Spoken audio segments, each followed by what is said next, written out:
ئەستا میوانێکی تایبەتم ئەبێت پرۆفیسۆر دکتۆر ڕەشاد میران، پرۆفیسۆری بواری ئەدەب و کۆمەڵناسی، هەروەها خاوەنی خەڵاتی پوشکینە کە خەڵاتێکی تایبەتە ساڵانە لەلایەن سەرۆکی رووسیا ئابەخشرێ. بەڵام من پێش ئەوەی کە دەست بکەم بە گفتوگۆ و پرسیارەکانم ئاراستەی دکتۆر بکەم، پێم خۆشە ئاماژە بە پرۆفایلی دکتۆر ڕەشاد میران بکەم.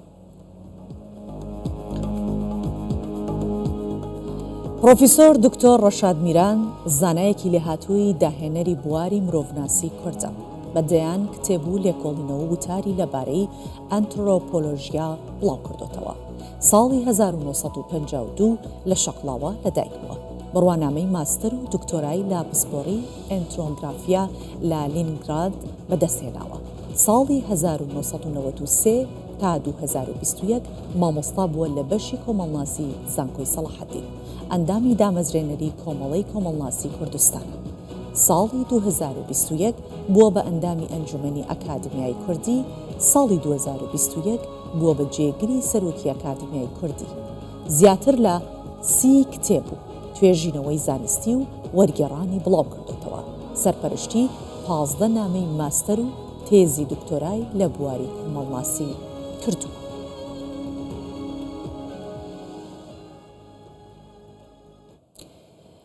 اینجا ئێستا بە خێرهاتنی دکتۆرەکەین. سپاس بۆ ئامادەبوونت دکتۆر لا کوردستان 24. سەرەتا با بەو پرسیارە دەست پێ بکەم کە تێڕوانین رووسیا بۆ کورد چییە بە پێی و ئەزموونی جەنابەت هەتە؟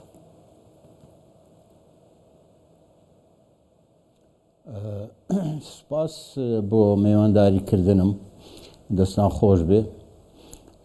بێگومان پەیوەندیەکی دێرون و دوور و درێژی نێوان ڕووس و کورد هەیە، هە لە زمانی رووسیای قەیسەریەوە هەتا یەکێتی سۆڤێت و ئینجا ئێستاش لە رووسیای فیدرال پەیوەندیەکان هەمیشە هەر هەبووینە، ئەگەرچی لە ڕووی سیاسیەوە بۆ کورد ئەو دەورە ئەرێنیانەی نەبووین هەموو کاتێک، بەڵام لەوێش حاڵەتی وا هەبووە کە نێوانگیری کردووە لە بینی کورد و لە بینی دەسەڵاتەکان وڵاتانی ڕۆژهەڵاتی ناوەڕاست.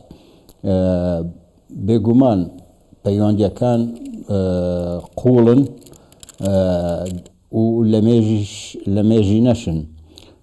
هە لە زمانی قەیسەریشەوە ڕووس ئاشنای کورد بووە و نەک هەر ئاشنا، بەڵکو بەرهەمی هەبووە لەسەر کورد، نووسین و توێژینەوە و کتێب و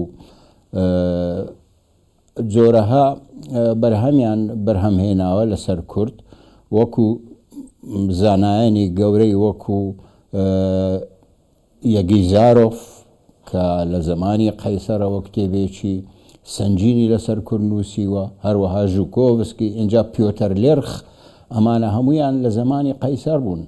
لە زمانی یەکێتی سۆڤێتیش ئەوە هەر کابینەی کوردی دامەزرا لە ئینستیتوت ڕۆژهەڵاتناسی و زانای گەورە دکتۆر کابێت ئێستا هیچ گۆڕانکاریەک کوردوی بوو ئەمە بەسەر ئەو تێڕوانینەی رووسیا هاتووە ئەرێنی یا نەرێنی؟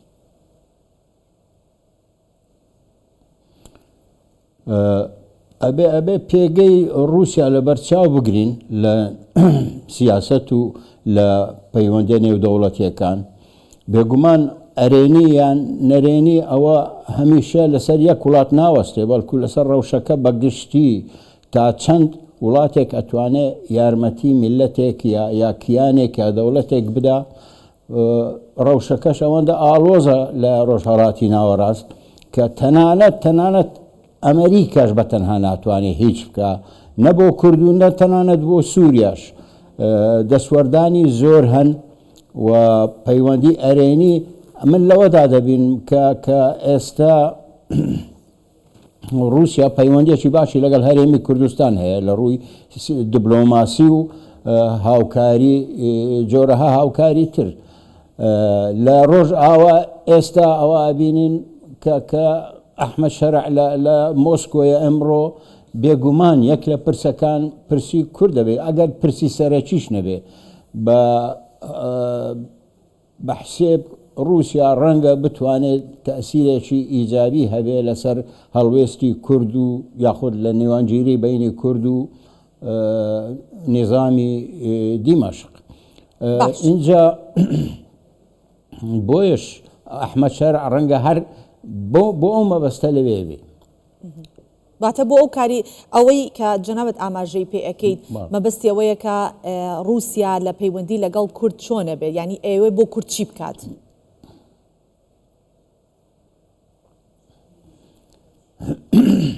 بۆ کورد چی بکات؟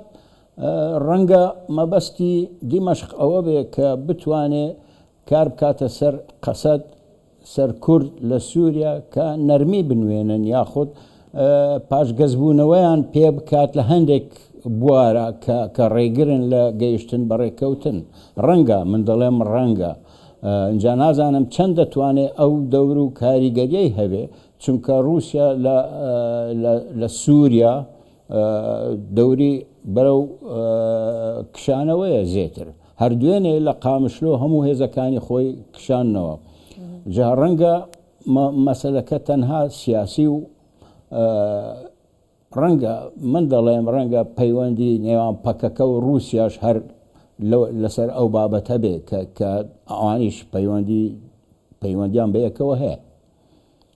باش دکتۆر، پەیوەندەکانی کورد و رووسیا زیاتر لە چ چوارچێوەیەکان؟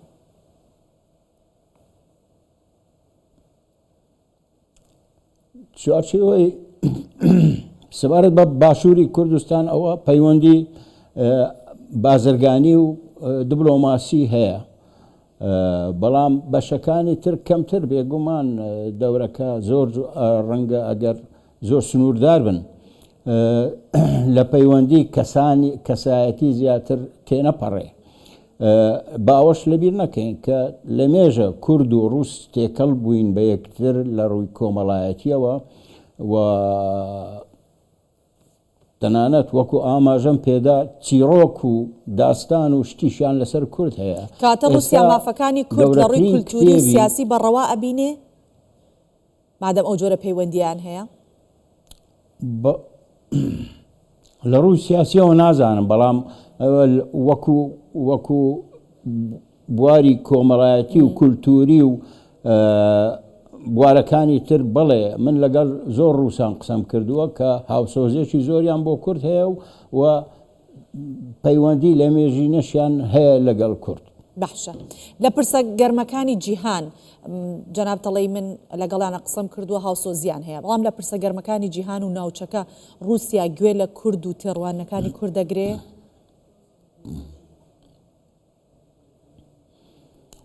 رووسیا هەمیشە ئەوەی دەربڕیوە ئەوەندەی من ئاگادار بم کە ئەو پشتگیری مافەکانی کورد دەکات، بەڵام چەندی پێدەکرێ یا چینە ڕێگرەکان من نازانم لە ڕووی سیاسیەوە. بێگومان وەکو ئاماژەم پێدا لە ڕۆژهەڵاتی ناوەڕاست هەر زۆر ئالۆزە، تەنها تاقە دەوڵەتێک ناتوانێت کاریگەر بێ لە دەست یەک وڵاتدا نییە ڕەوشەکە. باشە دکتۆر، جەنابەت بەرپرسانی رووسیات لە نزیکەوە بینیوە، چۆن باس لە ڕۆڵی کورد لە ناوچەکەکەن؟